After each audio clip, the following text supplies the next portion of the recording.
Coup d'accélérateur en Afghanistan, l'armée américaine installe une tête de pont en pleine zone talibane au sud de Kandahar pour une intervention terrestre. Par ailleurs, l'Alliance du Nord est entrée dans Kunduz, à Mazar-e-Sharif. La mutinerie aurait fait plusieurs centaines de morts. Les tourments de l'euro à Pessac après 10 jours de grève, la police intervient pour récupérer 50 millions de pièces. Premier braquage en euros. Il y en a eu 3 dans le pays ces derniers jours.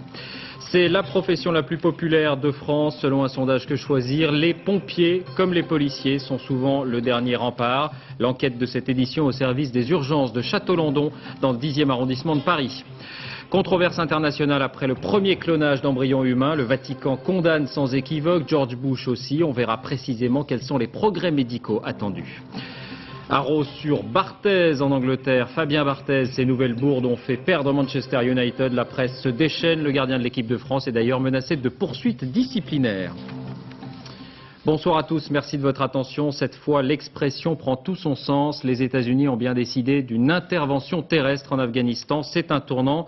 1600 Marines avec blindés et artillerie sont en passe d'être héliportés sur un aérodrome situé à quelques dizaines de kilomètres au sud de Kandahar, dernier bastion des talibans. Il s'agit précisément de participer militairement à la chute de la ville et sans doute d'en contrôler la capitulation. Bernard Lebrun. Rare certitude dans cette offensive qualifiée d'envergure par le Pentagone, les Marines engagés viennent bien de ce navire, le porte-avions américain Pililiu. Les voici, ces fusiliers marins, désormais sur le sol afghan, filmés lors d'un briefing la semaine dernière, représentés au sol, avec des boîtes en carton. L'objectif, la ville de Kandahar, fief des talibans et refuge d'Oussama Ben Laden. À en juger par leur équipement, ce millier de soldats semble paré pour des combats de nuit comme de jour. Ils auraient été héliportés ce week-end dans une zone particulièrement désertique dans le sud de l'Afghanistan. Une tête de pont serait désormais sécurisée par de l'artillerie et des blindés sur le petit aérodrome de Dolangi, jadis très utilisé par Oussama Ben Laden en personne. Dans cette ultime poche de résistance, patrouillent ensemble désormais soldats américains et de rares Pashtuns afghans de l'Alliance du Nord, un signe politique important à la veille de la conférence de Bonn. Tout à l'heure au Pentagone, le secrétaire à la Défense Donald Rumsfeld a précisé les termes de cette opération terrestre. Elle se déroule bien, a-t-il dit. D'autres troupes vont arriver, mais il ne s'agit pas d'occuper le pays, simplement de faire pression sur les talibans. Une pression toute militaire, selon des témoins présents à Kandahar. Les avions AC-130 ont attaqué les casernes et forces talibanes très tôt ce matin. Par ailleurs, l'Alliance du Nord est aussi passée à l'action dans cette poche de résistance. Spin Boldak serait tombé entre les mains de cet homme, le commandant Hamid Karzai. Preuve que tout évolue très vite, la semaine dernière il négociait à Kandahar et les talibans paradaient dans les rues de Spin Boldak, aux côtés du porte-parole de Mollah Omar. Aujourd'hui, il recule. En ce qui concerne Kandahar, en milieu de journée, l'Alliance du Nord indiquait que, d'après ces informations, c'est bien là, dans cette ville, que se trouvent en ce moment le Mollah Omar et Oussama Ben Laden. À Washington, on retrouve Étienne Lénart. Étienne, le Pentagone n'a pas encore indiqué officiellement quel serait l'emploi de ces troupes. Ce ne sont pour l'instant que des hypothèses. Oui, absolument. Et vous savez, depuis le début de cette campagne militaire, bien, les Américains ont constamment adapté leur stratégie. Et l'on est probablement rentré dans ce que eux, en tout cas, considèrent comme la dernière phase sur le sol afghan de cette opération Liberté immuable. Ils ont besoin d'une force qui soit suffisamment nombreuse sur le plan militaire et suffisamment armée également pour pouvoir réagir, intervenir très rapidement s'ils disposent d'une information donnée par leurs forces spéciales sur la présence d'Oussama Ben Laden ou de ses lieutenants à tel ou tel endroit. Et puis, l'autre problème des Américains, c'est de pouvoir contrôler une éventuelle reddition finale des talibans dans leur bastion de Kandahar. On l'a vu dans d'autres villes plus au nord, cette reddition s'est souvent passée de façon négociée avec des phases de temporisation. Et au Pentagone, on craint beaucoup que lors d'une de ces phases de temporisation, eh bien, Oussama Ben Laden et ses lieutenants n'en profitent pour passer éventuellement dans un autre pays, éventuellement le Pakistan. Et donc cet aéroport, cette première base va servir de centre nerveux à la dernière phase de la stratégie américaine pour cette opération Liberté immuable. Merci Étienne, on vous retrouve sans doute d'ici la fin de ce journal car la conférence de presse du Pentagone est actuellement en cours. Tout à l'heure à la Maison Blanche, c'est George Bush qui s'est adressé aux Américains. L'opération entre dans une phase dangereuse pour nous, dit-il, nous l'écoutons. Évidemment, aucun président, aucun chef des armées ne souhaite que l'un de ses soldats perde la vie dans un conflit, mais cela va arriver. Je l'ai déjà dit au début de la campagne militaire, l'Amérique doit se faire à l'idée que des soldats vont mourir. Elle doit comprendre que notre combat est difficile et qu'il y aura des sacrifices. comme d'autres se sont sacrifiés le 11 septembre lorsqu'ils ont empêché que leur avion ne s'écrase sur Washington. Oui, George Bush qui est aussi revenu sur ce qu'il appelle les succès de l'armée américaine. Nous avions dit que nous allions les enfumer. Eh bien, ils sont en train de courir, dit-il, they are running, et nous allons maintenant les traduire devant la justice. Alors, les talibans jurent toujours de se battre jusqu'au bout, je cite jusqu'à leur dernier souffle, c'est ce qu'indique un porte-parole de la milice. Les talibans qui ont perdu, vous le savez, leur bastion du nord, la ville de Kunduz. La situation était confuse ces derniers jours. Aujourd'hui, les derniers foyers de résistance sont tombés. L'Alliance du Nord contrôle la ville. Jérôme Bonny, Patrick Desmully, nos envoyés spéciaux sur place. Tôt ce matin, ils ont pris la route de Kunduz. Cette route qui était restée déserte pendant des semaines de combats et de bombardements américains. C'est devenu la route du retour pour des centaines de réfugiés qui se prennent à espérer que la guerre est finie. La route de la victoire pour les soldats de l'Alliance du Nord qui ont repris la ville sous contrôle des talibans depuis 5 ans. Pas de combats acharnés, la plupart des défenseurs de Kunduz ont fui la ville cette nuit. Ceux qui ont essayé de résister l'ont payé de leur vie, leur corps abandonnés à la curiosité des badauds. D'autres ont préféré retourner leur veste, comme cet ancien conducteur de char des talibans. C'est une grande journée. L'Alliance du Nord, c'est très bien. Les habitants de Kunduz retrouvent le droit à l'oisiveté, à la promenade qui leur était interdite. Les étrangers alliés aux talibans étaient des terroristes. Ils nous battaient. Les gens n'avaient aucune relation avec eux. À Kunduz, le soulagement vient aussi de la fin des bombardements américains. Près de chez moi, il y a eu 3 civils tués. À Chardara, 60. Kunduz est l'une des dernières villes tombées aux mains de l'Alliance du Nord. Mais cela n'annonce pas forcément la fin de la guerre, car les défenseurs de la ville, les talibans, se sont réfugiés dans les montagnes avoisinantes, d'où ils peuvent éventuellement à l'avenir lancer des opérations de guérilla. Troisième point chaud ce soir, la ville de Mazar-e-Sharif et cette prison-forteresse où 800 talibans avaient été enfermés lors de la prise de la ville. Leur mutinerie a pris de court l'Alliance du Nord, mais aussi des soldats britanniques ou américains présents sur place. Plusieurs d'entre eux seraient restés coincés. C'est entre autres pour cela que l'aviation américaine est intervenue massivement. On parle d'un bain de sang, mais la situation ne semble toujours pas maîtrisée. Paul de Genève. Une rencontre gênante. Cette équipe de télévision croise un convoi à bord des soldats américains. Mais la caméra n'est pas la bienvenue. Come on. Come on. Stop. We've got wounded Americans.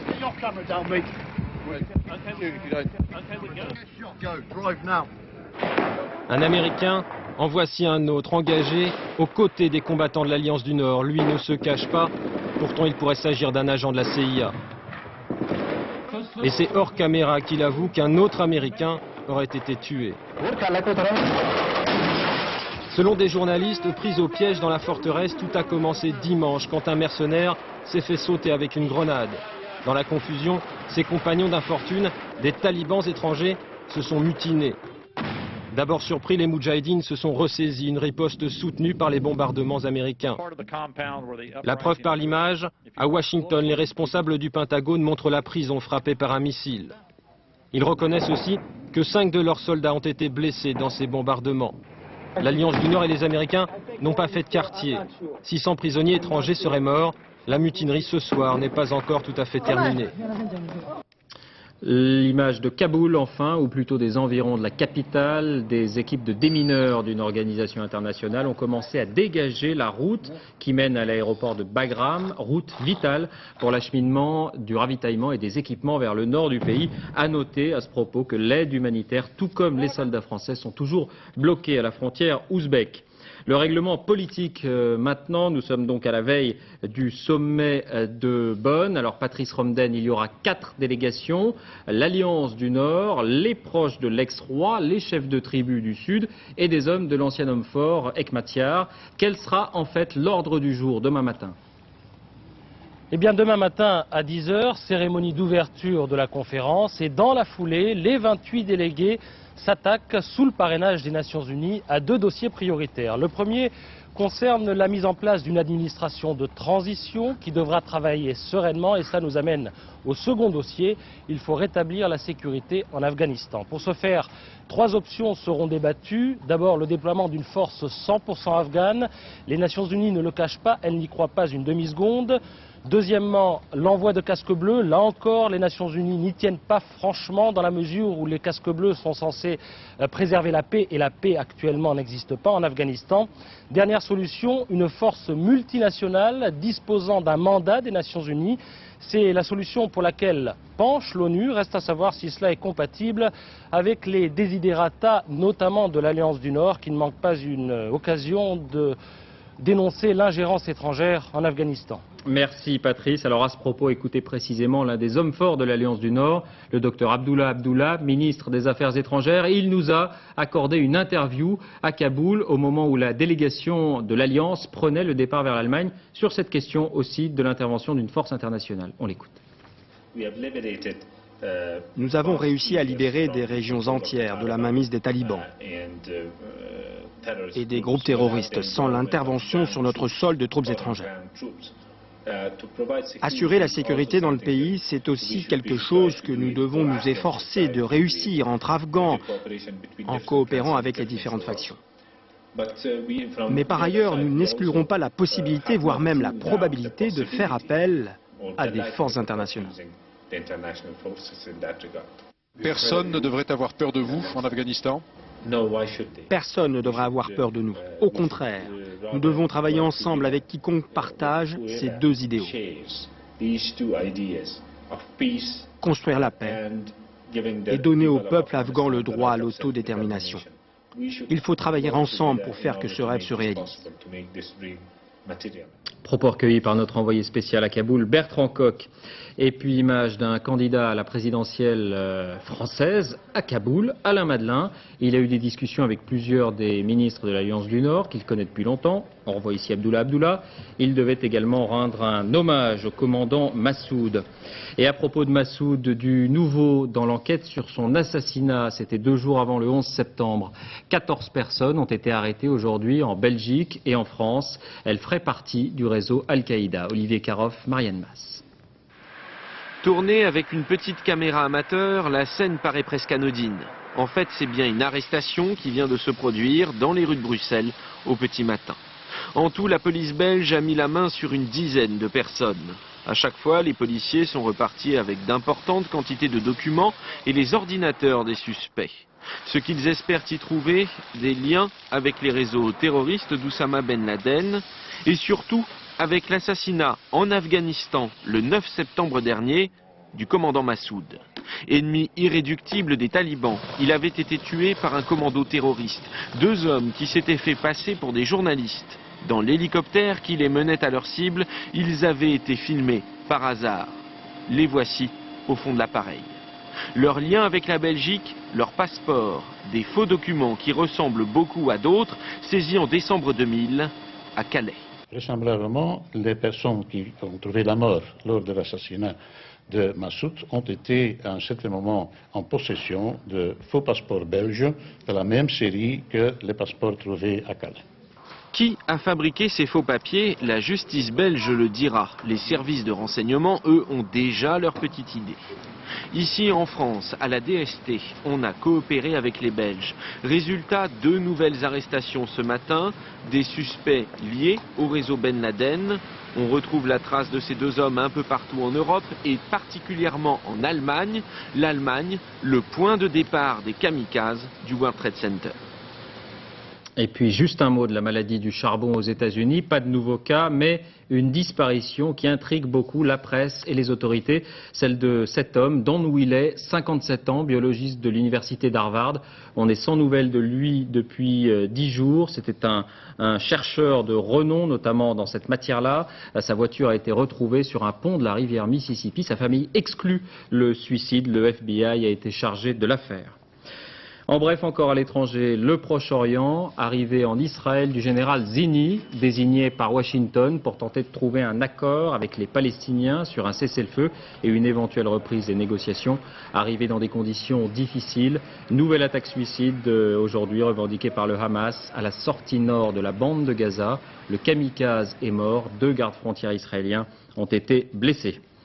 En France, d'abord le coup de semonce du gouvernement aux grévistes de Pessac. On ne plaisante pas avec l'euro. La seule usine de fabrication de pièces était en grève depuis 10 jours. La police est intervenue aujourd'hui pour permettre le déblocage des 50 millions de pièces. Sur place, Éric Perrin.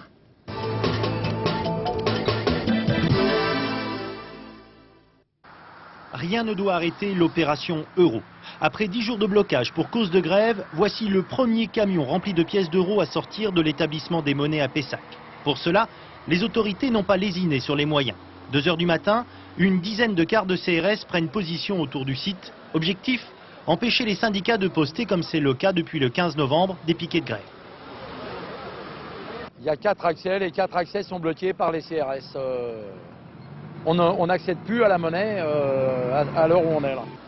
Pessac, une pièce maîtresse dans le changement de monnaie. C'est ici que sont fabriquées toutes les pièces pour la France, au rythme quotidien de 12 millions d'unités. Mais à cause de la mise en place des 35 heures, le fonctionnement de l'usine est régulièrement perturbé. La direction propose entre 37 et 40 jours de RTT, pas suffisant, disent les syndicats. Alors le gouvernement a décidé de faire intervenir les forces de l'ordre à Pessac, tandis qu'à Paris, à l'Hôtel des Monnaies, les poinçons-mers, les moules de fabrication étaient mis en lieu sûr. Même pendant la guerre, il n'y a pas eu de chose comme ça, même pendant mai 68, je serais tenté de dire même sous la Commune, l'État a laissé tourner comme ça la monnaie de Paris. Des mesures exceptionnelles justifiées par l'échéancier. Dès le 15 décembre prochain, 56 millions de kits euros doivent être disponibles. Alors durant plusieurs jours, des convois de ce type, fortement escortés, vont dégager les stocks d'euros bloqués à Pessac. Vu les moyens déployés, on comprend que le gouvernement a une crainte, ne pas être à l'heure pour l'euro. Oui, l'euro protégé, l'euro couvé, l'euro très convoité bien sûr. Les braquages se multiplient. Alençon, Die, Paris. Et puis face à la menace, les convoyeurs exigent des garanties. Cyril Deveau, Isabelle de Lyon. Choqués par le mitraillage de ce fourgon blindé vendredi dernier, 40 convoyeurs de fonds toulousains de la société Valiance refusent de quitter le dépôt. Transporter des euros, trop dangereux. Ils réclament plus de sécurité sur leurs véhicules et des escortes policières systématiques. Il y a déjà eu des problèmes avec les gilets pare-balles où certains convoyeurs avaient fait un droit de retrait puisqu'ils n'avaient pas des gilets adéquats. Et là, maintenant, nous jouons le droit de retrait concernant les véhicules où nous voulons aussi des véhicules dans les normes au niveau de blindage. L'inquiétude gagne aussi les banques françaises, victimes des premiers cambriolages en euros ce week-end. 100 000 euros braqués dans cette agence du Crédit Mutuel d'Alençon et 40 700 euros volés dans une agence du Crédit Agricole de la Drôme. Aujourd'hui, ce sont donc des milliers de billets et de pièces comme celle-ci qui ont disparu dans la nature. À La Haye, aux Pays-Bas, l'Office de coordination des polices européennes, Europol, a déjà recensé une vingtaine de braquages en Europe liés à la nouvelle monnaie. Mais ici, vous êtes dans la salle de coordination de l'euro. Hein. Pour Christian Jacquier, spécialiste de la contrefaçon, les vrais euros dérobés pourraient servir de modèle aux faux monnayeurs. Il faut espérer, c'est que les gens qui ont procédé à ces braquages n'aient pas la compétence technique pour contrefaire ces monnaies. Mais de toute façon, évidemment, il est clair que ça peut représenter une menace au niveau de la contrefaçon. La menace est telle que plusieurs enquêtes ont été lancées pour démanteler les réseaux de faux monnayeurs, même si, pour l'instant, aucun faux euro n'a été découvert en Europe. La deuxième semaine du procès des paillotes en Corse, journée importante avec une confrontation attendue entre Bernard Bonnet et ses principaux accusateurs. Chacun est resté sur ses positions. Sur place, Dominique Verdaillan, Alain Poirier. 2 ans et demi d'instruction, 2 ouvrages en librairie, Bernard Bonnet a eu le temps de peaufiner sa défense. Il arrive au tribunal, souriant, mais sans note. Depuis une semaine, dit-il, j'ai trop entendu d'injures, d'insultes. L'heure est à la confrontation. Tendu, crispé, le colonel Mazère détaille l'insistance avec laquelle le préfet s'inquiétait de la mise à feu des paillotes. C'était une obsession, dit-il, tous les soirs il me disait « Où en êtes-vous » Un harcèlement moral qu'évoque également l'ex-directeur de cabinet Gérard Pardini. Il était dans un tel état d'exaspération qu'il nous disait qu'il allait lui-même y mettre le feu. Bernard Bonnet se lève et se dirige vers le pupitre comme pour y tenir un discours. S'ensuit 45 minutes de monologue décousu. L'incendie de la première paillote, dit-il, c'était une énorme connerie, calamiteuse sur le plan de l'image de l'État. mais je l'ai couvert, reconnaît-il. Puis le préfet interpelle le tribunal. J'ai la preuve que je n'ai pas donné l'ordre, je ne donne que des ordres écrits et légaux. Pour la paillote, il a donc sa version, ce n'était plus un ordre, c'était un songe. 6 heures de confrontation et c'est toujours parole contre parole. Des accusations de coprévenus. Est-ce que c'est une preuve? Ce ne sont pas des accusations de bonne foi, il n'y a que ça. Il nous a servi une bouillie particulièrement indigeste, emplie de contradictions flagrantes, de démonstrations peu convaincantes, alambiquées, douteuses sur le plan même intellectuel. Comprendre, c'est l'obsession du président. Vous évoquez, lui dit-il dans votre livre, un coup monté. On aurait sacrifié 6 officiers et un sous-préfet pour vous écarter, pour vous éliminer. Quelle preuve avez-vous? Bernard Bonnet s'enlise dans ses explications et évoque les réactions de Lionel Jospin et de Jean Glavany après les faits, à l'issue de quoi le président laisse tomber. Vous me laissez insatisfait. Et à noter ce commentaire de Jean-Pierre Chevènement, toute la lumière n'a pas été faite dans cette affaire, dit-il. Je vous rappelle que l'ancien ministre de l'Intérieur est appelé à témoigner à la barre vendredi. Autre audience très suivie cette fois à Paris, le général Paul Ossarès est jugé, vous le savez, non pas pour ses actes qui tombent sous le coup de l'amnistie, mais pour ses écrits. Il assume et revendique la pratique de la torture pendant la guerre. Sur place, Agnès Gardet, Jean-Louis Melin. Le général Ossarès n'est pas jugé pour ce qu'il a fait, mais pour ce qu'il a écrit. Un livre dans lequel il raconte les actes de torture exécutés sous ses ordres pendant la guerre d'Algérie. Des actes qui pourraient selon lui encore être utiles dans certaines circonstances et d'évoquer les récents attentats. Si un responsable de l'attentat, de cet attentat, pouvait être trouvé, et que les enquêteurs estiment qu'il pourrait en révéler d'autres, eh bien dans ce cas, oui, à mon avis, la torture se justifierait. Comme en 1957, lorsque le général Ossarès menait une guerre de l'ombre. Arrestation, torture, exécution de membres du FLN accusés à l'époque de terrorisme. Voilà de quoi il était chargé.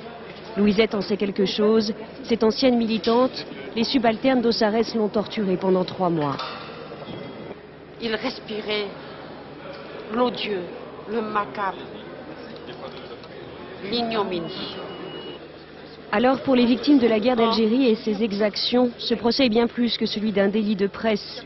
C'est une page de l'histoire qui sera mise à jour. La culture du silence et de l'oubli a assez duré. Parce qu'il y a un peuple qui souffre, il y a des familles qui souffrent depuis 45 ans et qui n'ont pas pu faire leur deuil. Nous avons fait œuvre d'histoire, voilà ce qu'ont plaidé les éditeurs du livre du général Ossarès, eux aussi accusés d'apologie de crimes de guerre. Et de préciser, nous avons eu raison de le faire, même si la vérité dérange. Suite de l'audience demain et après-demain. La sinistre découverte des gendarmes de Versailles, plusieurs dizaines de cadavres de chiens chez un vétérinaire de Saint-Cyr-l'École. Des chiens de toute taille, de toute race, des chiots aussi. Il s'agirait d'animaux recalés, entre guillemets, d'une filière de trafic de chiens. Le malaise des policiers suite, les négociations sont suspendues, mais les conversations continuent. Des responsables syndicaux devaient être reçus par le directeur général de la police aujourd'hui. Nouvelle affaire à Nice, un policier a été sérieusement blessé, 4 autres plus légèrement, par une famille dont l'un des membres faisait l'objet d'un contrôle. Sur place, Olivier Théron, Hervé Pozzo. Les policiers sont sur place pour essayer de comprendre ce qui a bien pu se passer. Lors d'un banal contrôle d'identité, 2 fonctionnaires de police auraient été agressés dans cette maison par toute une famille. Le voisinage ne s'explique pas ce qui a pu engendrer un tel éclat de violence. C'est surprenant, très surprenant, parce que vraiment je ne vois pas, ces enfants ils ont grandi là, tout ça, c'est inexplicable. Suite à des blessures au cervical, un arrêt de travail de 8 jours a été prescrit à un des policiers. Toute la famille, elle, est en garde à vue depuis hier. Côté police, cette affaire est surprenante, surtout qu'il s'agit d'une famille sans histoire. On a un déchaînement de violence, une réaction qui est disproportionnée par rapport à l'affaire qui était en cours et par rapport à la visite des policiers, qui était juste une enquête de vérification suite à un accident de la circulation avec délit de fuite. Pour les syndicats de police, cette agression dans le contexte actuel renforce encore le malaise. L'uniforme n'est plus respecté, apparemment des policiers, il y a aussi la justice qui n'est plus respectée, parce que s'il y avait une justice qui donnait quelques satisfactions à ce moment-là, il y aurait quelque chose d'intéressant. Les 5 membres de cette famille vont passer une 2e nuit en garde à vue pour séquestration et violence. Ils seront présentés au parquet demain dans la matinée. Autre profession souvent en première ligne, mais à laquelle cette enquête réalisée pour Que Choisir va mettre un peu de baume au cœur, les pompiers. Selon ce sondage, il s'agit de l'institution considérée comme la plus fiable. 98% de confiance devant le SAMU, EDF, l'hôpital, la mairie ou la police. Et pourtant, les difficultés du métier suscitent un début de crise des vocations. Autrefois, on comptait 8 candidats pour un poste. Aujourd'hui, ils ne sont que 2. Il faut dire que les conditions de travail sont très dures. L'enquête de cette édition à la caserne du 10e arrondissement de Paris, elle est signée Mathias Hillion, Marine Vincent. Ceci n'est pas un exercice. Moins d'une minute plus tard, les 6 hommes sont à bord de leur véhicule. Ils se rendent chez une personne âgée qui ne répond plus aux coups de téléphone de ses proches. Vous êtes pas rentré? Non, on ne peut pas. Vous ne pouvez pas? Bah non, il y a, à mon avis, il y a une clé dedans. Ah, il y a une clé dedans, d'accord. Personne ne vient ouvrir, alors au lieu de fracturer la porte, les pompiers passent par la fenêtre. Allez, monsieur, on est avec vous, ce sont les pompiers, vous inquiétez pas, d'accord? Allez, oxygène. La personne âgée est dans le coma, les pompiers passent le relais au SAMU et rentrent à la caserne de Château-Landon. Ici, la centaine d'hommes effectuent 14 500 interventions par an, un record. Exemple, dans ce collège, une élève a fait un léger malaise. La responsable de l'établissement n'a pas hésité à composer le 18, un réflexe que les pompiers jugent parfois abusif. On arrive des fois à dire bon bah c'est pas normal, c'est pour une grippe, c'est pour un rhume, une rage de dents, ça s'est vu. Bon bah là quelque part on se dit qu'on n'a pas notre rôle là, on n'a pas besoin d'être là à ce moment-là. Nouvelle intervention à la station de métro Louis Blanc. Un homme serait tombé sur la voie. Les pompiers découvrent en fait un SDF allongé sur le quai, apparemment ivre. Monsieur, vous m'entendez là? Blessé à la tête, il sera transporté à l'hôpital. 2 h du matin, la course continue. Un feu a pris dans la cage d'escalier d'un hôtel du 7e arrondissement. 3 personnes sont gravement intoxiquées par la fumée. Les pompiers pratiquent les premiers soins à même le sol. 1 heure plus tard, l'opération est terminée. La journée a été longue. Là, il est 3h38. Et vous réveillez à quelle heure tout à l'heure? À 6h30.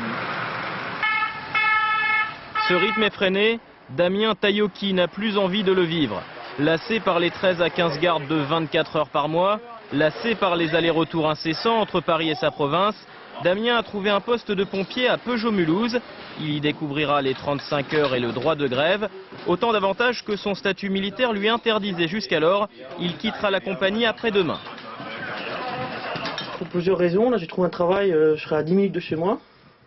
Donc après, pour ça essentiellement. Après pour la vie de famille c'est plus facile. Et le train, les trajets, tout ça. Bon, le boulot en lui-même me plaît très bien, quoi. C'est une bonne école, les pompiers de Paris. Mais seulement tous les à côté me déplaisent un peu. Face à cette lassitude et aux difficultés de recrutement, l'état-major des pompiers de Paris réfléchit à une réduction du nombre des gardes. En 48 heures, les hommes de Château-Landon auront effectué 70 interventions. Le clonage, suite la controverse suscitée par la première scientifique américaine, prend de l'ampleur. Condamnation très ferme du Vatican et de la Maison-Blanche. En France, il faut rappeler que le clonage est interdit, même à des fins thérapeutiques, même si le débat existe. En revanche, dans 7 pays de l'Union européenne, la loi l'autorise. Quelles sont précisément ces fins thérapeutiques dont on parle? Le clonage peut-il vraiment permettre un bond en avant? Élément de réponse avec Delphine Orviller et Jean-Louis Bousser. Pas question de cloner des bébés, assure cette société américaine de biotechnologie. Les expérimentations qu'elle mène sur les embryons humains n'auraient pour but que d'obtenir de nouveaux traitements. Le clonage, c'est remplacer le noyau d'un ovocyte par celui d'une cellule adulte. On obtient un embryon sans fécondation, on le laisse se multiplier pendant 5 jours en laboratoire. C'est à ce stade qu'on récolte les cellules souches. À l'état naturel, c'est à partir d'elles que va se constituer notre corps. Ce que veulent faire les chercheurs, c'est cultiver en laboratoire ces cellules pour obtenir des tissus de remplacement en cas de lésion de la peau, des nerfs, des muscles ou du cœur. Une destruction partielle du cœur lors d'un infarctus pourrait être réparée par des cellules souches plutôt que de recourir à une greffe. Certaines maladies cérébrales, comme la maladie de Parkinson, pourraient aussi bénéficier de ces recherches. Il s'agit bien de clonage, une méthode controversée, mais c'est quand même une perspective très positive pour les gens atteints de maladies incurables. Mais cet espoir n'en est qu'à ses débuts. Le premier embryon cloné n'a survécu que 24 heures et il ne s'est pas développé au-delà de 6 cellules.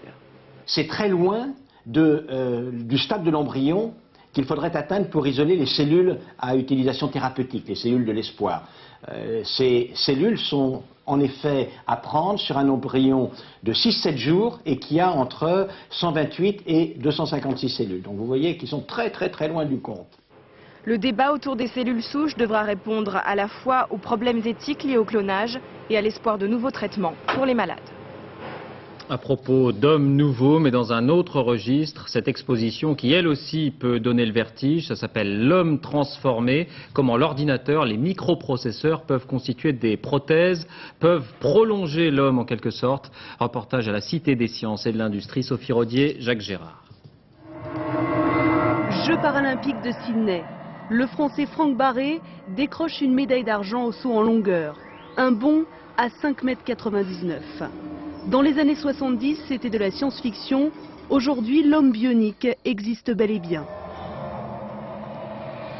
Une performance possible grâce à cette jambe intelligente qui réagit aux impulsions du cerveau.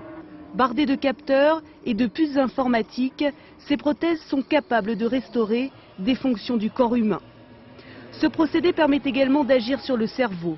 En stimulant la zone endommagée, l'implant bionique, alimenté par une pile, bloque les tremblements causés par la maladie de Parkinson.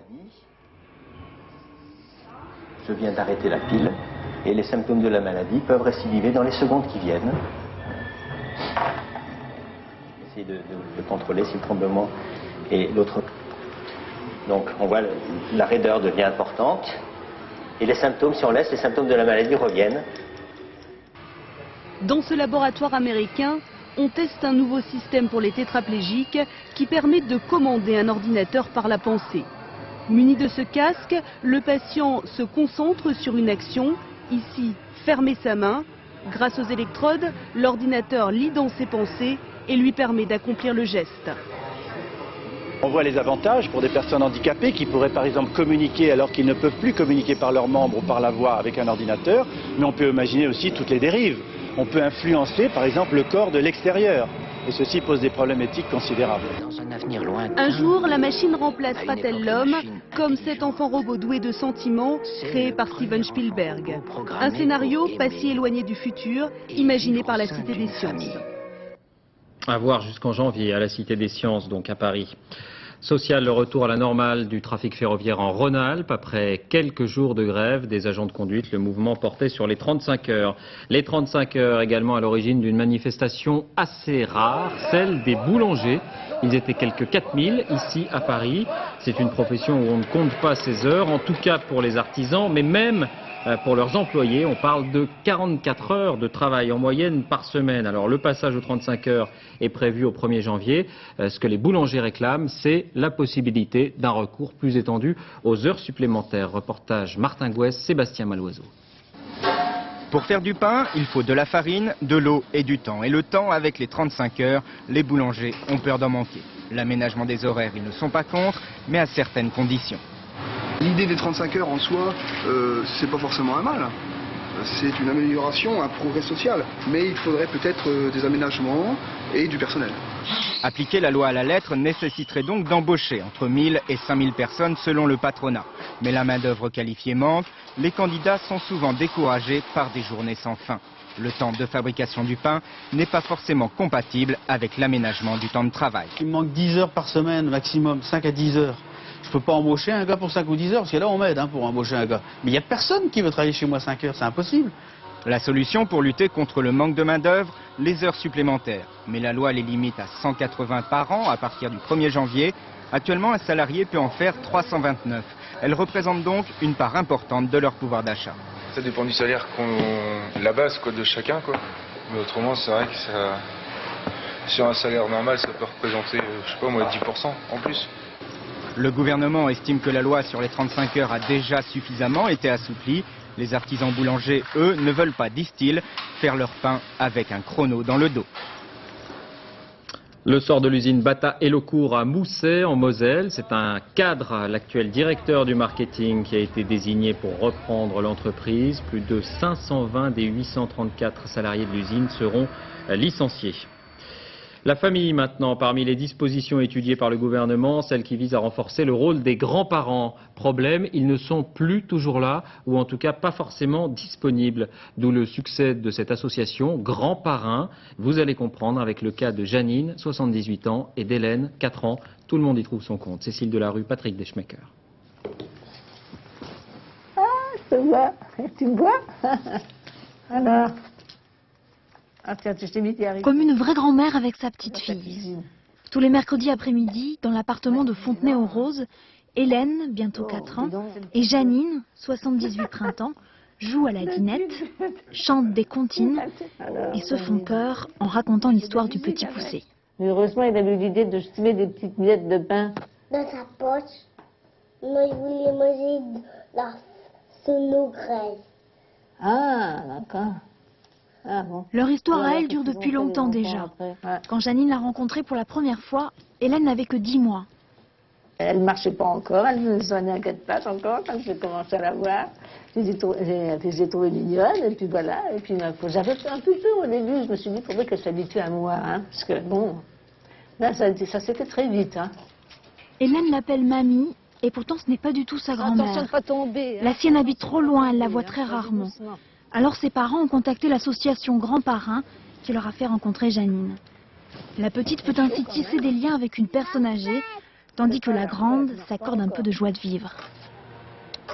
Tous mes voisins en ont, vous comprenez, mes amis, mes voisins, ils ont tous des petits-enfants, moi j'étais une des rares à ne pas en avoir, alors c'est quand même dommage. Voilà, alors donc maintenant, ben, j'ai ma petite fille, voilà. Allez, vas-y. Depuis la création de l'association il y a 4 ans, une centaine de parrainages ont été créés. Aujourd'hui, les enfants sont mis sur liste d'attente. L'association recherche désespérément des grands-parents bénévoles. Brigitte Fontaine, distinguée meilleure artiste de chansons françaises pour l'Académie Charles Cros, un prix prestigieux. Brigitte Fontaine a signé son retour cette année et a obtenu un succès massif qui en a surpris plus d'un. En fait, après 40 ans de carrière, elle n'a jamais été aussi populaire. Christophe Hérault, Laurentien. En plein cœur de Paris, sur un bout d'île Saint-Louis, loge une sorcière surréaliste. Et cette sorcière, c'est Brigitte Fontaine. À propos de Fontaine, chez elle, c'est le champagne qui coule à flot. Et pour cause, son dernier disque, Kékéland, c'est l'un des succès de la rentrée. Un succès aussi inattendu que sa réponse à une question toute simple. Comment définissez-vous votre album? Que de pans déployés, avec plein de couleurs et de diversité. Il y a des oiseaux dans mon quartier. Très coloré, Kékéland est le fruit d'un travail de groupe. On le retrouve entre autres la patte de Mathieu Chédid et des Noirs Désirs. Vous serez tous zazou comme nous, car le zazou c'est contagieux. Ça commence par un tremblement qui vous prend soudain brusquement. Et puis on peut hurlements. Zazou, Brigitte sûrement, mais encore plus que cela, elle est hors norme et parfois carrément lunaire. Mais l'artiste est surtout impatiente de retrouver son public. Oui, j'adore, c'est un grand plaisir. Un effort, une tension, d'accord, mais un grand plaisir. Les contes sont entretenus. Sur scène, Brigitte Fontaine, toute de Jean-Paul Gaultier vêtue, semble fragile. On dirait un petit oiseau tombé du nid, un oiseau qui exprime ce que certains appellent la folie douce. Mais qui n'est rien d'autre que la folie d'une artiste qui n'a jamais suivi les modes. Moi aussi je veux du gars. Moi aussi je veux du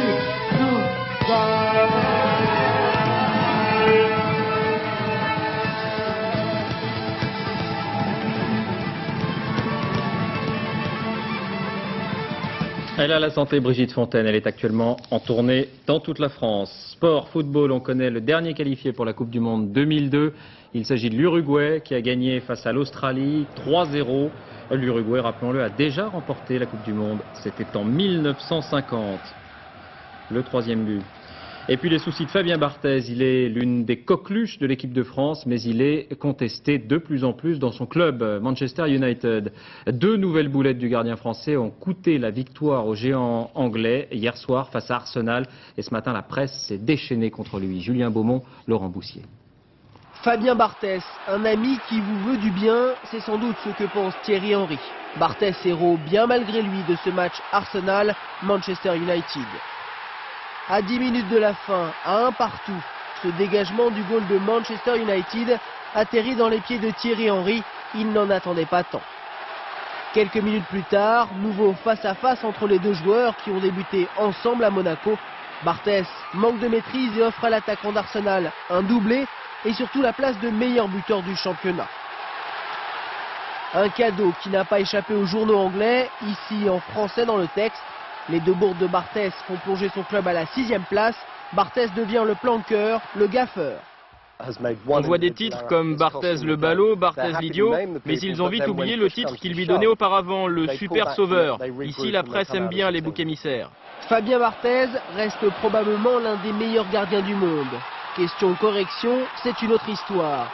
Un geste qui pourrait le conduire en commission de discipline. Et puis du football aussi en France. Hier soir, la 15e journée de championnat avec la victoire à Nantes du PSG. Mené 1-0 et réduit à 10. Les Parisiens sont d'abord parvenus à égaliser par Roch Bécher avant d'inscrire le but vainqueur un peu plus tard par Ronaldinho. Le PSG désormais 8e au classement, Nantes toujours bon dernier. Avant de refermer cette édition, on retourne comme prévu à Washington, retrouver Étienne Lénart. Étienne, apparemment, les hélicoptères américains au sud de Kandahar, sur cette base qui est en train d'être constituée, cette base terrestre, les hélicoptères sont déjà entrés en action.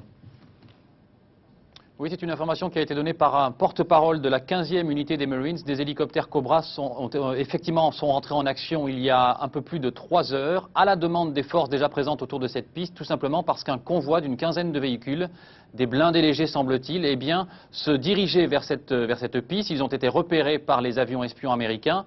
Ces hélicoptères Cobra sont donc rentrés en action. On ne sait pas encore s'il s'agissait d'un convoi de talibans, évidemment.